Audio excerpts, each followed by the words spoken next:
The storm didn't just arrive. It erupted, fierce and unrelenting.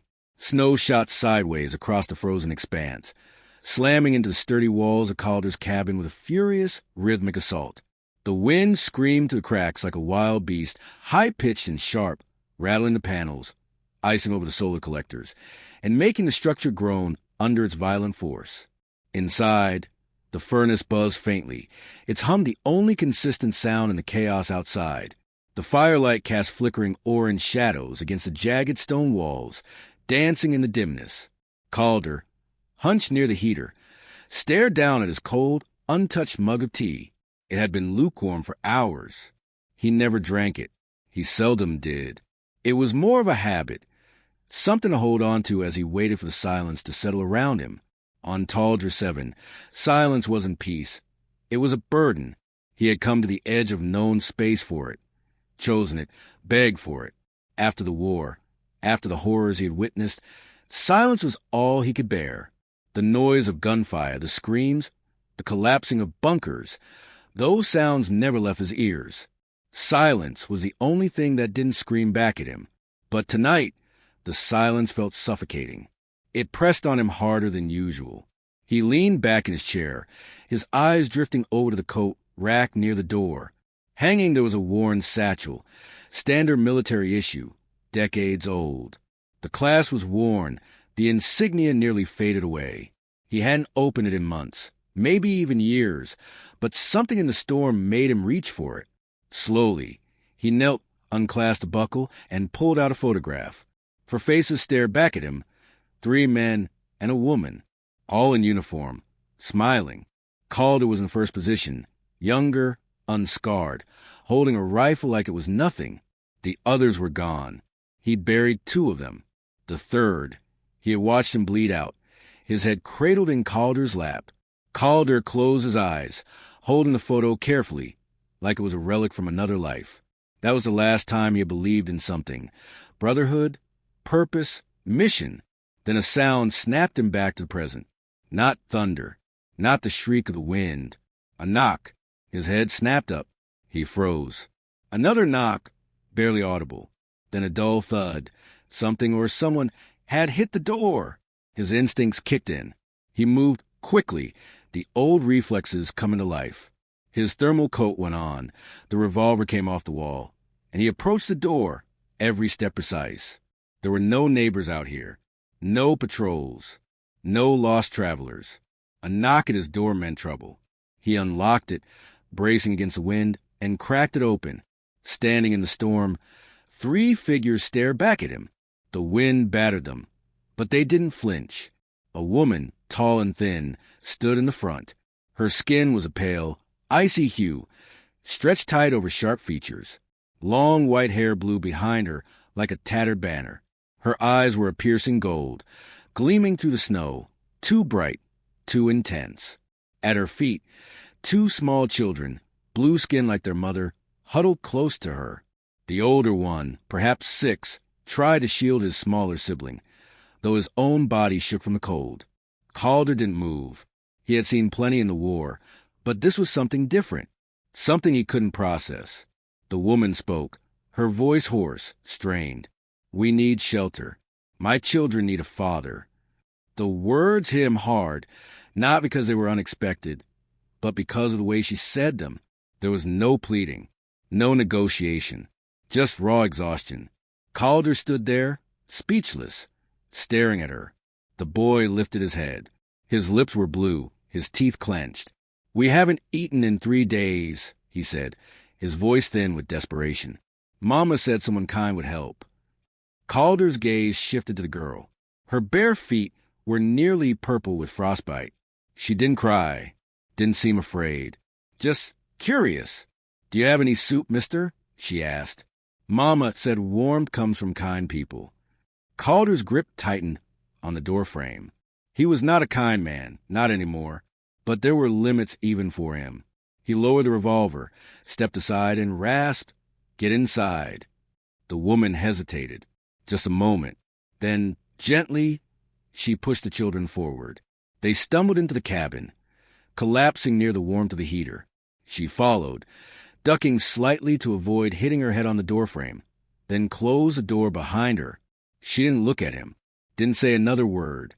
The silence that followed felt heavier than ever. Calder stood there, watching them. The boy curled protectively around his sister. The girl pressed her face against the heater, eyes closing in exhaustion. Their mother sank to her knees beside them, still shaking. Her hands were raw, cracked, and her clothes were pieced together from mismatched scraps, barely rags. He noticed the faint bruises on her wrists, half-healed marks. She had known suffering, and maybe she had known the exchange of herself for mercy. Without a word, Calder moved to the cupboard, retrieved the leftover stew, and began heating it. 3 bowls, one by one, he filled and handed out. The woman took hers last, cradling the warm bowl like it was a sacred object.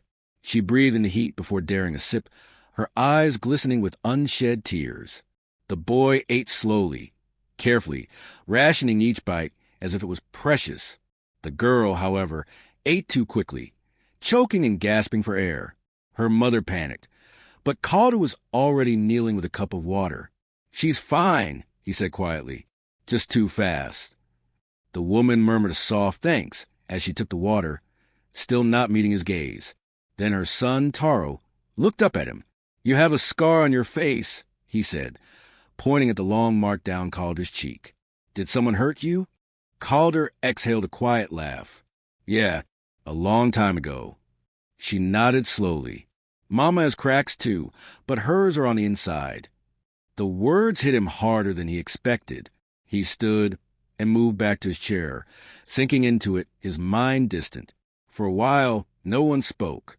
The children fell asleep, huddled together. The woman sat beside them, her bowl empty, arms wrapped around herself as if the warmth couldn't reach her. When Calder returned with a new blanket, he found her spreading her own, threadbare one, on the floor, preparing to sleep away from the warmth, away from him. "You don't have to do that," he said quietly. She didn't look up, her voice barely a whisper. "You didn't accept my offer." "I didn't need it," he replied, his eyes on the girl's frozen feet. A silence stretched between them. Then she spoke again. "Others need more than feet to open their doors." Her words were sharp, not bitter, just matter-of-fact. Calder didn't respond. He stared at her, then at the children. After a long moment, he walked over and extended his hand, not to touch her, but to offer. "The bed's warm," he said. "It's not an invitation. It's survival." She hesitated, then nodded. Slowly, she rose and lay beside him, stiff, silent. She didn't touch him. She didn't dare. Minutes passed before her voice broke the stillness. "I don't expect anything from you, but thank you for the food, for the warmth." Calder stared at the ceiling. He hadn't wanted company. He hadn't expected it. But something about this woman and her fragile children had cracked the ice he'd lived in for so long. And now, in the eerie silence of Taldra 7, there were 3 more heartbeats echoing to the cold against the storm. And for the first time in years, he didn't mind the noise. Daybreak never really came on Taldra 7. It simply became a paler shade of gray. The snow had buried the cabin completely overnight. It pressed against the windows like frozen smoke, half opaque, cold enough to freeze the air within seconds. Outside, there was nothing left, no trees, no paths, no sky. Just the wind, still clawing at the walls, still hungry. Inside, however, the silence had changed. Calder sat at the table, stirring the reheated stew, his gaze drifting toward the woman. She lay curled up at the far side of his bed, her back to him, unmoving. The 2 children were nestled together in his old blankets, breathing softly in their sleep. Taro, the older one, kept a hand protectively across his sister's back, even in his sleep. Calder hadn't slept. His body had rested, slumped his chair, but his mind hadn't stopped. The woman's word haunted him. Others need more than feet to open their doors. She hadn't said it with bitterness, but it had stung.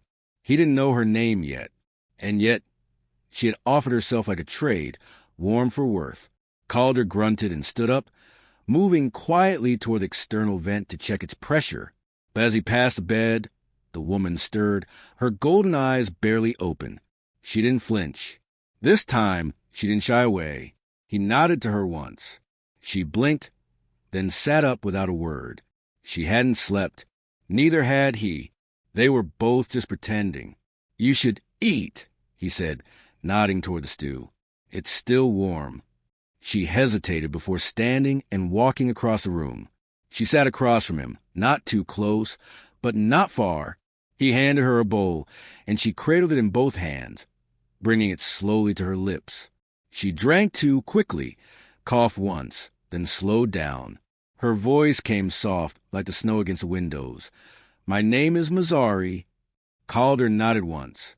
"Calder, I know." The woman's words caught his attention, and he raised an eyebrow. "How do you know that?" Mazzari lowered her bowl, the motion deliberate. "The outpost files weren't encrypted. I went through the logs before the evacuation. They mentioned one human stayed behind. Caleb Hart, ex-military. Caution advised." His brow furrowed. "That was years ago." She nodded, eyes flicking over to where the children slept. "But you're still here." Calder leaned back, a deep sigh leaving his chest. "Did you come looking for me?" "No," she replied, shaking her head. "I came looking for a place where the storms can't find us, somewhere where no one would." That was the answer to one of his questions. Maybe not all of them, but enough to make his stomach tighten. "You're running." She didn't deny it. Instead, her gaze dropped to her stew, and her voice barely broke the silence as she whispered, "I'm hiding." The wind outside grew louder, pressing itself against the walls as the snow shifted and swirled around the cabin. The heater groaned as it fought to keep up with the cold. Calder stood, poured a mug of hot water, and handed it to her. She took it with a silent nod, her hand shaking just enough to reveal the exhaustion she had been carrying. He sat again. "What happened?" he asked, his voice soft but not demanding. Mazzari didn't look at him. "My mate died during the war. He was bonded to me, more than marriage in our culture. A piece of me went with him. Afterward, I wasn't complete anymore. Not in their eyes." Calder didn't speak, just listened. "I tried to raise the children alone," she continued. "I worked, I bartered, but alone, women weren't protected, not in some provinces, especially not with offspring." Her voice cracked a little there, but she didn't stop. "They said I was an invitation. Unclaimed. It didn't matter that I said no. It never mattered." Calder's jaw clenched, his eyes narrowing in silent anger. She finished her stew and placed the bowl down carefully, as if the act of breaking it would cost her something more than she could afford. "That's why I said what I said last night," she added. "Not because I wanted to, but because it worked before." Her eyes met his then, steady but tired. "I'm sorry." He shook his head. "Don't be." Mazzari let out a breath, one she'd clearly been holding for a long time. Behind them, a small voice broke the silence. "Is there more soup, Mr. Calder?" Tiva stood beside the bed, her white hair sticking up like a nest of snow, tiny bare feet curled against the cold floor. Without hesitation, Calder rose, grabbed a bowl, and filled it. He handed it to her carefully, making sure it didn't spill. Tiva took it like it was the greatest treasure, her face lighting up in a grin. Mazzari hurried over to her, crouching down. "No, slow," she said, voiceless with concern. "It's hot." Tiva blew on the soup dramatically, then looked up at Calder. "Can I call you Papa?" Calder froze. Mazzari's eyes widened in horror, but Tiva, oblivious, continued. "If you say no, I'll wait until you say yes." Calder crouched beside her, not looking away. "You can call me whatever makes you feel warm," he said quietly. Tiva smiled and wandered over to sit by the heater, her small body curling near the warmth. Sel, now awake, blinked groggily. When he saw Calder, he immediately sat up straight, his posture alert. "Is she bothering you?" he asked, his voice sharp. "No," Calder said, standing. "She's fine. You hungry?" Sel hesitated, as though weighing the offer, before nodding once. "I'll get you some," Calder replied, and moved to fetch more food. Mazzari watched him for a long moment before speaking, her voice catching him off guard. "She didn't just mean you're cracked," she said softly. Calder glanced up at her, confused. "Tiva," she continued, When she said you had cracks inside, she meant it. She sees things others don't. That made him pause. He didn't reply. Instead, he filled another bowl of stew, handed it to Sel, and then sat back down. The cabin no longer felt like silence. It was still quiet, but it wasn't empty anymore. It was full of something that Calder couldn't name. He found himself watching Mazzari as she gently brushed snowflakes from Tiva's hair, guiding the little girl to sit properly. Tiva leaned into her touch like it was the only anchor she had in the world. They weren't just refugees. They were survivors. And somehow they had found their way to him in the middle of his long, lonely silence. He didn't know what that meant, but for the first time in years, he didn't want to be alone anymore. Not entirely. The storm outside raged on, but inside the cabin, something had shifted. The cold outside still pressed against the walls, but its fury had dulled. It no longer slammed against the windows, but instead it pressed quiet and heavy. Inside the cabin, there was warmth, not just in the heater humming by the wall, but from something deeper, something subtler. It wasn't comfort yet, but it was close. Calder woke before the pale light of the next cycle. On Velchuin 5, there was no sunrise, just a gray light that filtered through the snowpacked sky, signaling beginning of another day. He brewed some coffee from a nearly empty tin and stood at the viewport, staring at the endless white. There was no horizon, no sky, just snow. He was lost in thought when the soft sound of small feet caught his attention. T, wrapped in an old thermal blanket, looked like a tiny ghost. She stood quietly beside the heater, her bare feet cold against the floor. Cold? He asked without turning. She shook her head, then yawned. I wanted to say good morning to the warm thing first. Calder raised an eyebrow. The heater? She nodded, crouching beside it and touching the metal panel with her small fingertips. It keeps us safe, she said simply. So I say thank you. Calder didn't know what to say.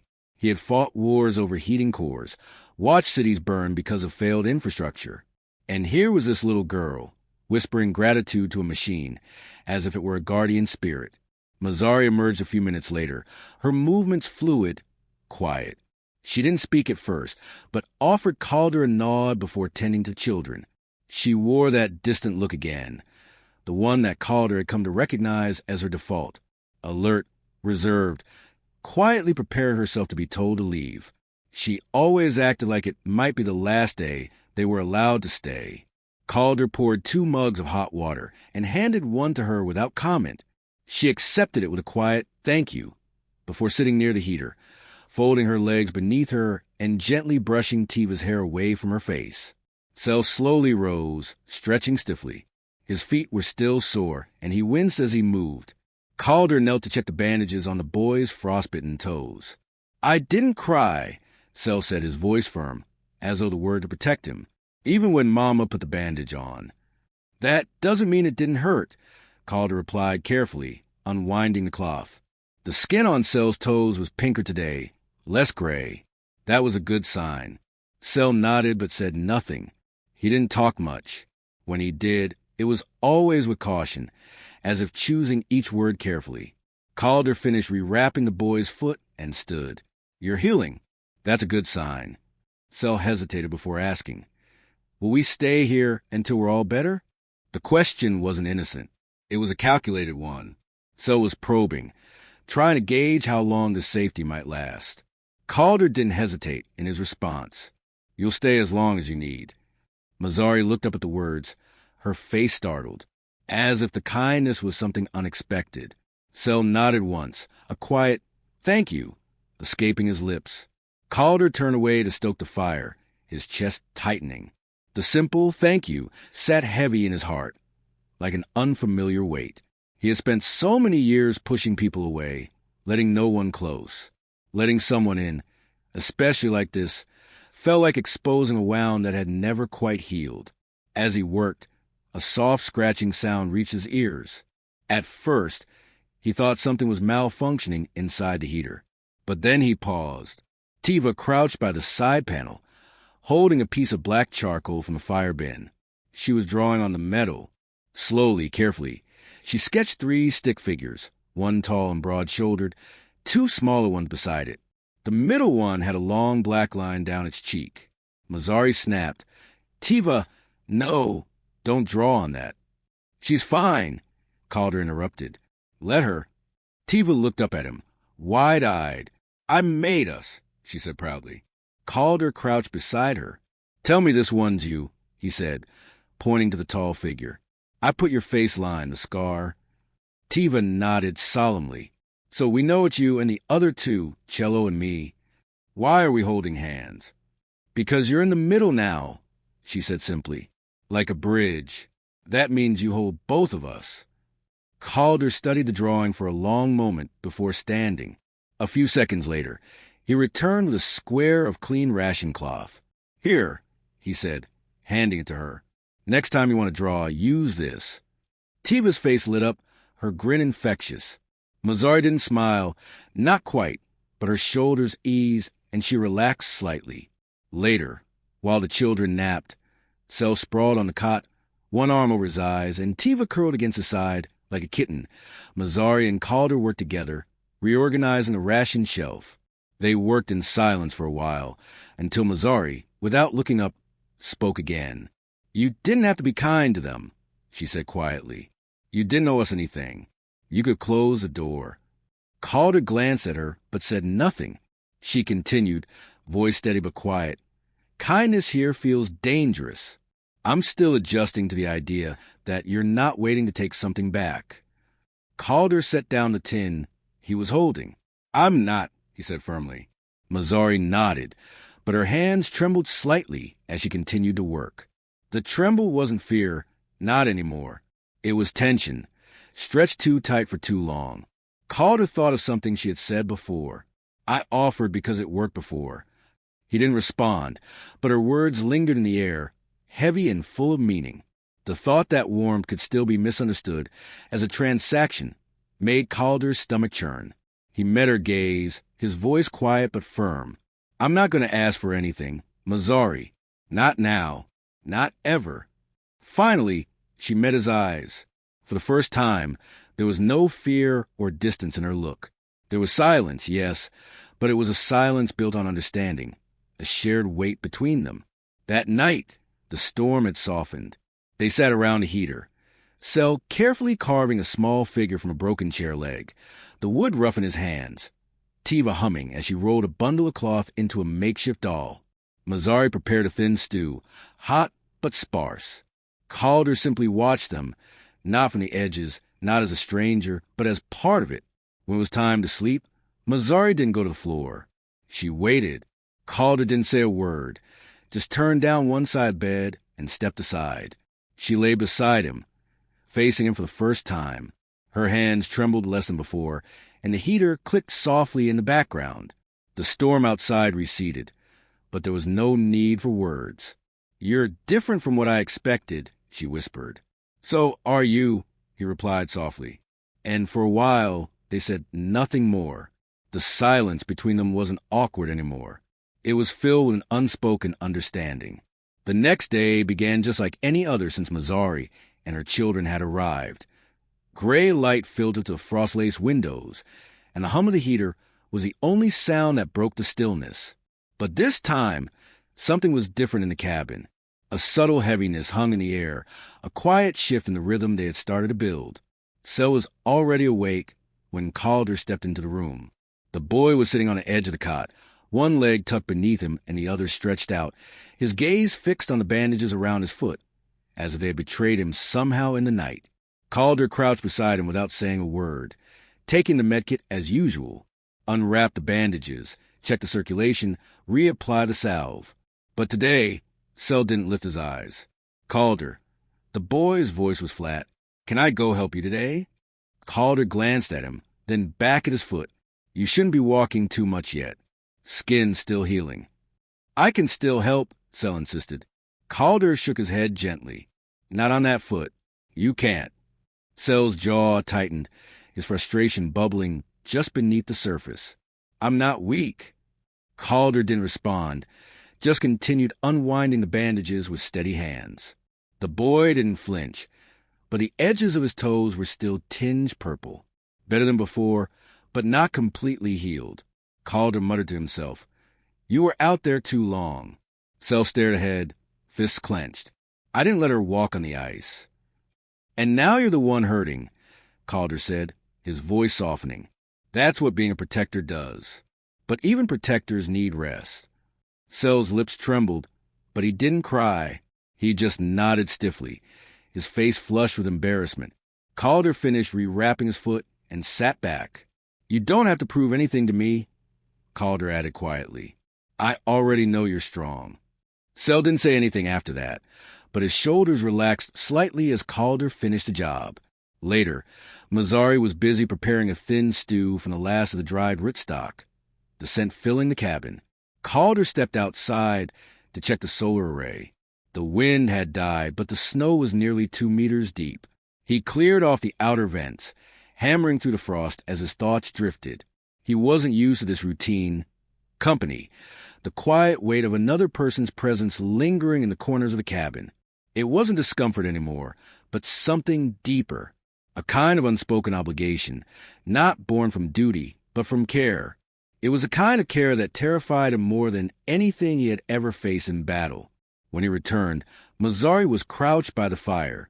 Tiva played nearby with a rag doll, just a rolled-up cloth with buttons for eyes. Sel lay on the cot, carving wood with deep, careful strokes. Calder leaned against the wall and simply watched them, watched her. She looked more relaxed now, though her eyes still flicked toward her with the same familiar reserve. You want to know? She said suddenly, without looking up. Calder raised an eyebrow. About what? Why we ran, she asked, her voice calm but the fingers stirring the stew betraying her tension. He shrugged slightly. I figured you'd tell me when you were ready. She looked up then, her golden eyes steady. I'm not sure there's a ready, but you've earned the truth. Calder didn't move, didn't interrupt, as she sat back and wrapped her arms around her knees. My people, she began, the Urali, we value bonding, deep pairing. It's sacred. When my mate died in the war, they said I was broken, not just mourning, incomplete, unwhole. Her lips curled slightly, bitterness creeping in. The word unwhole hung in the air like a curse. Tiva, sensing the tension, crawled into her mother's lap. Mazzari's arms instinctively wrapped around her. Where we lived, Mazzari continued, her voice colder now. A woman without a mate is considered unstable, a danger to the balance, especially if she has children. They call my son and daughter half-bloods, not because of their father, but because of me, because I was no longer whole. Calder clenched his jaw, but he said nothing. There were offers, Mazzari went on, marriages of convenience, but they didn't want a family. They wanted obedience. Body, not bond. Her voice was like ice now. The first man who tried didn't ask. The second thought I owed him. The third said, my children would be better off if they forgot I ever existed. She looked up then, not ashamed, but exhausted. So we ran. A long silence stretched between them. Calder inhaled slowly. I came here, Mazzari said, her voice quieter, because the file said a man lived out here alone. Human, ex-military. I thought maybe you'd understand what it means to live where no one else wants to. Calder took a deep breath. I do. Her eyes softened, but her voice remained firm. I didn't come to beg. I came to survive. And when I said what I said that night, it was because the only way I've been let through a door lately was by offering myself. Calder looked down. I didn't mean to insult you. You didn't, she said quietly. You reminded me that this world is still cruel, and still worth resisting. She gave a small nod, and for a moment, the silence between them felt like understanding, not avoidance. Calder stepped closer to the fire, crouching beside it. Want to hear something shameful? She tilted her head slightly. Sure. I didn't stay here because I love solitude, he said. I stayed because the last time I tried to return, I didn't belong there anymore. The war stripped something from me. I used to command squads, keep people alive, make the calls no one wanted to make. I buried too many. Left a daughter behind when I deployed. Never made it back in time to say goodbye. Mazzari's eyes softened. When the noise stopped, when the orders stopped, I didn't know what to do with myself anymore. So I ran, too, just slower. He gave a half smile, bitter and small. I never thought anyone would come to find me here. Mazzari's voice was soft when she replied, Well, I didn't come looking for a soldier. And yet here I am. That night, after the stew had been eaten and the cabin lights dimmed to soft amber, Mazzari didn't hesitate when Calder lifted the blanket. She lay down beside him with quiet familiarity, as if her body had started to trust where her mind still hesitated. Tiva slept nearby, her tiny hand curled around the corner of Calder's coat. Sel lay silently in the shadows, his carving knife resting beside an unfinished figure, before drifting off to sleep. Calder murmured, You know, you don't have to explain anything else. I know, she whispered, but I wanted to. They lay in silence for a while, listening to the faint hum of the heater and the wind pressing against the walls. Outside, Veltrin 5 remained a frozen wasteland. But inside the cabin, in the warmth of shared stories and hard-earned trust, something fragile was growing. And for the first time in years, Calder felt like he wasn't just surviving. He was healing. The fall was nothing dramatic, nothing that would break bones or draw blood. It was small, quick, ordinary even, but it hit harder than Calder had expected. Tiva had been running again, full of wild energy after days of quiet play. Her laughter echoed off the metal walls of the cabin, chasing the cold out of the corners. Sel had just finished carving a tiny wooden cat, which he proudly showed to Tiva before she decided to test its jumping ability. Calder was only a few feet away, crouched near the heater, checking the intake filter. He meant to warn her, not so fast, or watch the corners. But the words never left his mouth. Her foot clipped the edge of a low bench. She pitched forward with a squeal, flailed, and landed hard on her arm. The thud was sharp, her cry sharper. Calder was moving before the scream even ended. Tiva, Mazzari gasped, immediately at her daughter's side. Calder was there too, kneeling beside her, his hands already moving to assess the injury. Let me see, he said gently. She was biting her lip, her golden eyes glazed with pain. Her right arm was curled protectively against her chest. It hurts, she whispered. Really bad. Mazzari hovered just above them, trembling, trying not to interfere. Calder examined the arm carefully.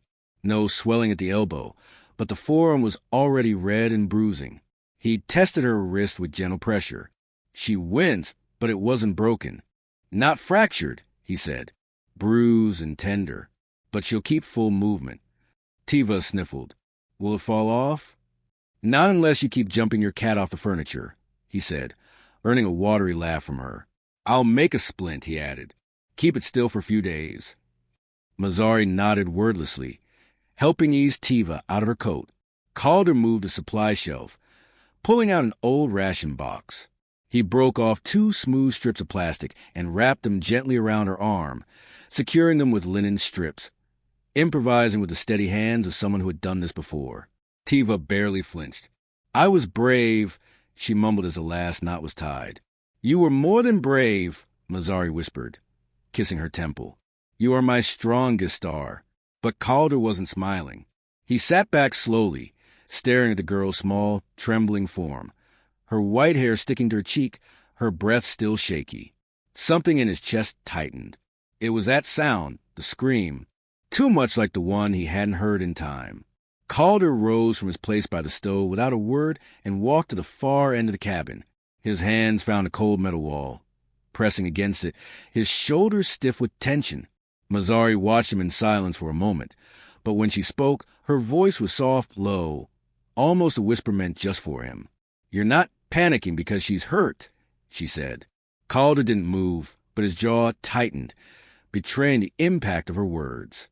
You're panicking because you've heard that cry before, Mazzari added, her words precise. Still, Calder remained silent. His muscles were tense, his body frozen in place, but the truth hung in the air. He didn't deny it. Finally, he spoke, his voice rough, like the words were a weight he'd carried for years. My daughter, he murmured, his voice strange in his own ears, like metal scraping against stone. Her name was Lyra. She was 6. He closed his eyes, taking a slow breath through his nose. I left for my last deployment, thinking I'd be gone 3 weeks. They said it was routine, nothing complicated. I promised her I'd be back before her birthday. His chest tightened as he swallowed hard, trying to hold back the weight of the memory. She asked me to bring her a stone from the red moons. Said she wanted to paint it and keep it under her pillow for dreams. I told her I'd bring 3. Mazzari remained silent, standing there in stillness, listening. She got sick, Calder continued, his voice shaky now. A fast-moving fever, something rare. It came out of nowhere. One day she had a cough. 2 days later she couldn't breathe.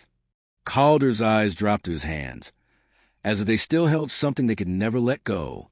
My wife, her mother, called my unit. She begged him to reach me, but I was underground. Communications blackout. It took them too long to find me. His throat tightened. By the time they did, I missed her by 6 hours. 6 damn hours. His voice cracked, just once, but the weight of it hung heavy in the room. When I finally got home, the house was empty. My wife had gone. No note, no forwarding address. Just nothing. Mazzari moved then, her presence soft but steady. She reached out and gently placed her hand on his forearm, not to pull him closer, not to comfort him, but to simply say, "I'm here." Calder looked at her, but the pain was still fresh in his eyes. "I came here because I thought if I disappeared far enough," Mazzari said quietly, "maybe I could outrun the sound of it." She didn't offer pity. She didn't say she was sorry. She didn't have to. Instead, she stepped in front of him slowly, carefully, and then she said, "I carried my mate's body back myself. They told me I should have left him," she continued, her voice steady despite the weight of her words, "that a woman with children had no business retrieving a dead soldier. But I couldn't leave him alone on that field." Her golden eyes met Calder's, and for the first time, there was no distance between them. When I got back, they called me unfit, dangerous, unclean. I didn't follow the rules of grief.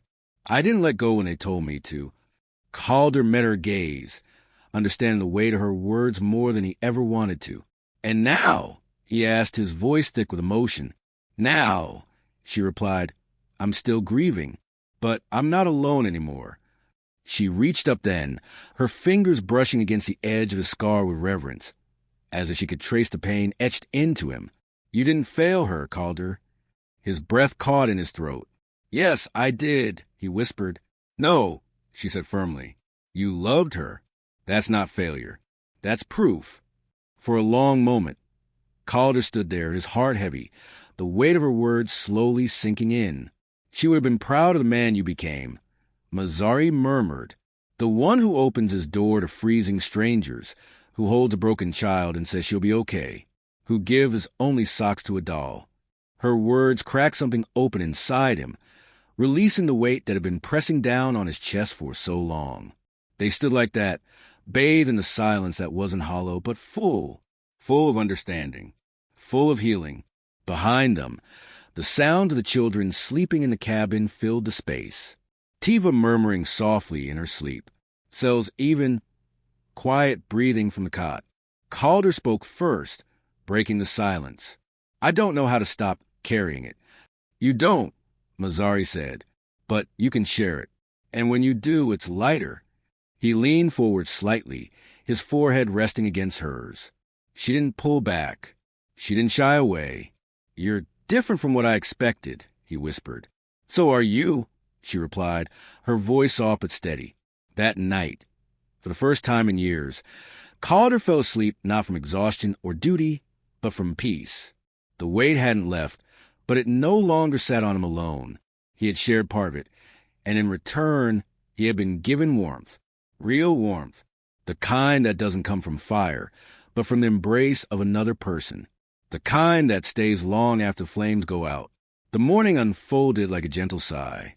No storm clawing at the roof. No emergency repairs waiting. Just a stillness that didn't feel empty but settled, like a blanket finally laid flat after too many days wrinkled with tension.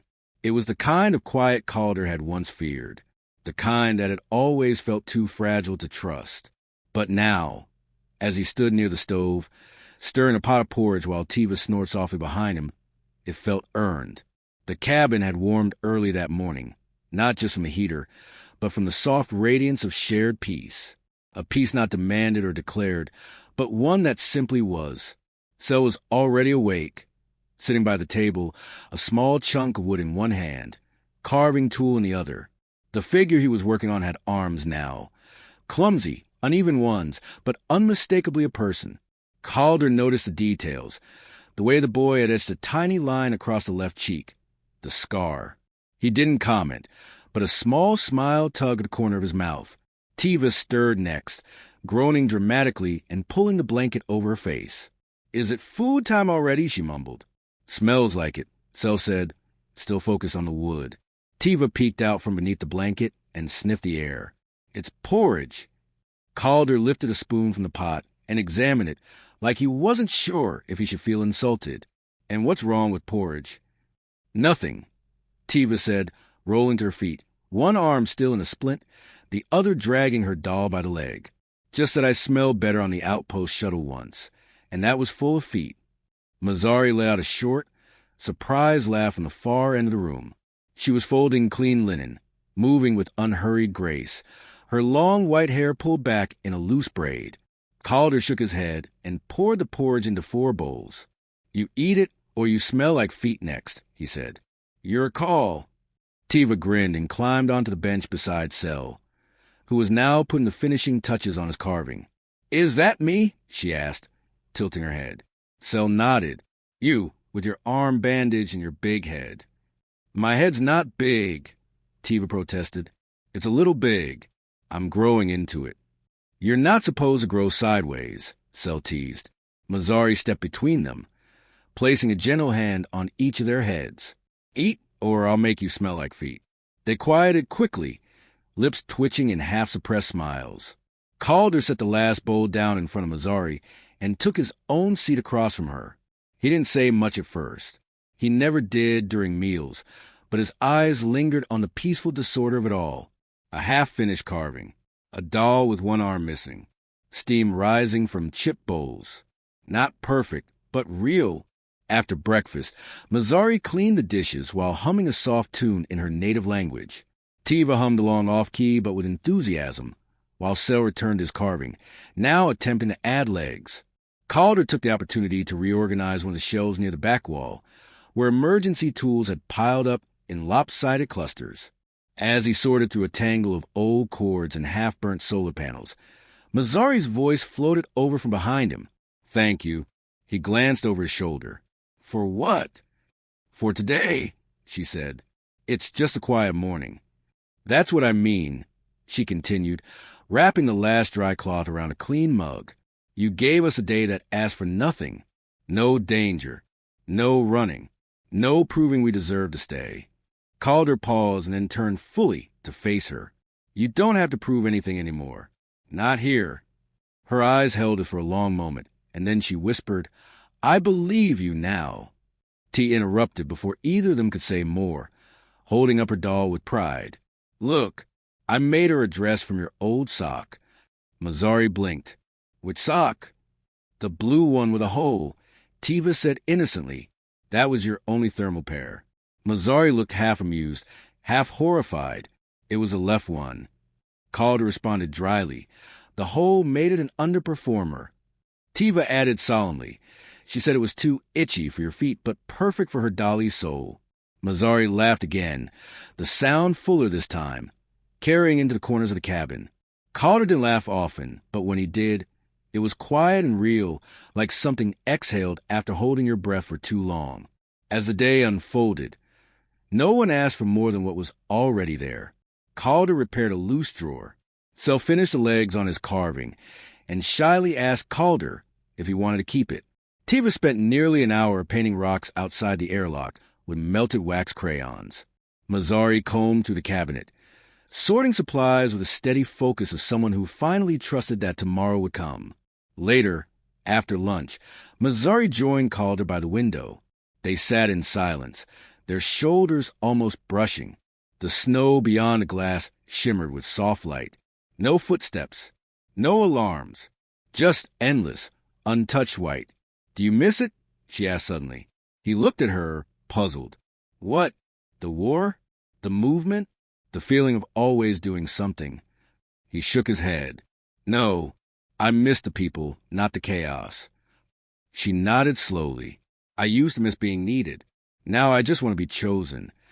Calder turned his head toward her. You are.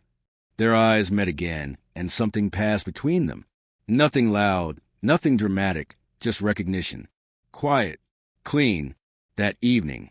As the sun's weak rays faded behind layers of frozen mist, the four of them gathered near the heater again. Tiva fell asleep first, curled up against Mazzari's side, with her doll tucked beneath her arm. Sel leaned on Calder's leg as he read from an old mission manual, repurposed as a bedtime story. More technical than entertaining, but Sel listened like it was poetry. When the children were both asleep, Calder moved to bank the heater and dim the lights. Mazzari remained seated on the floor, her arms wrapped around her knees. You didn't ask me anything today, she said quietly. Didn't need to, Calder replied. Some days are better quiet. She nodded thoughtfully. It was a good day. It was, he agreed. And it was not because anything happened, but because nothing did. No past chased us. No future loomed. Only warmth, breath, quiet, and the subtle, extraordinary miracle of peace. A day that asked for nothing and gave everything. The snow had stopped sometime during the night. By morning, light filtered through the windows in a way it never had before. Soft golden and wholly unexpected. It touched the walls like an old friend knocking gently at the door. For the first time in what felt like forever, Calder could see past the frost-smeared glass.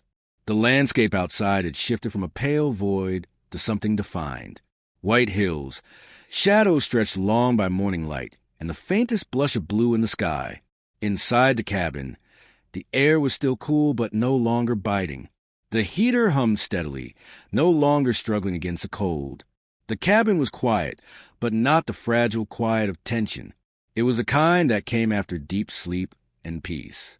Calder was already awake, up before the others, standing at the window with a weak brew in hand, listening to the world breathe. Behind him, blankets rustled as Tiva stirred first, murmuring in her sleep and flipping her doll to the opposite side of her pillow. Sel remained wrapped tightly like a cocoon, his chest rising and falling evenly. Then Mazzari moved. Calder didn't turn, but he could hear her bare feet crossing the floor, soft as falling snow. Her reflection flickered faintly in the glass beside his. She stood close, but not touching. The sky is blue, she said quietly, her voice still heavy with sleep. Calder nodded. Haven't seen that in a while. It feels strange. It does. They stood there for a moment longer, letting the warmth of shared silence settle between them. Calder set his cup down and finally turned to look at her. Her hair was a little tousled, lips still marked by sleep. She wore one of those old shirts now, too long on her, the sleeves rolled. Somehow, it suited her better than anything else she'd worn. He studied her face, not hiding it this time. The faint lines of exhaustion beneath her eyes were softer now, no longer etched deep. She looked different in the light, not just less guarded, but alive in a way he hadn't let himself hope for. Sleep well? He asked. She gave a slow nod. I think I did. Tiva's sleepy voice cut through the stillness behind them. Is it a soup day or a biscuit day? Calder smiled. Biscuits, if someone didn't finish them all yesterday. I only had 4. You had 5, Sel mumbled without opening his eyes. I shared one with my dolly, so technically 4.5. Mazzari stepped away from the window and brushed Tiva's hair gently. Wash first, then biscuits. No arguments. Calder stood by the window, amazed at how quickly the cabin had become a home rather than just shelter. After breakfast, while the children played, Mazzari washed dishes, and Calder dried them, their hands brushing occasionally. He noticed a small, private smile on her face when she passed him the last bowl. Their hands touched again, lingering. I used to dream about a place like this, she whispered. He paused, letting it settle between them. Now I don't have to dream, she added. He dried his hands, and she stepped closer, tracing the scar on his face. You were the first place we landed that didn't hurt.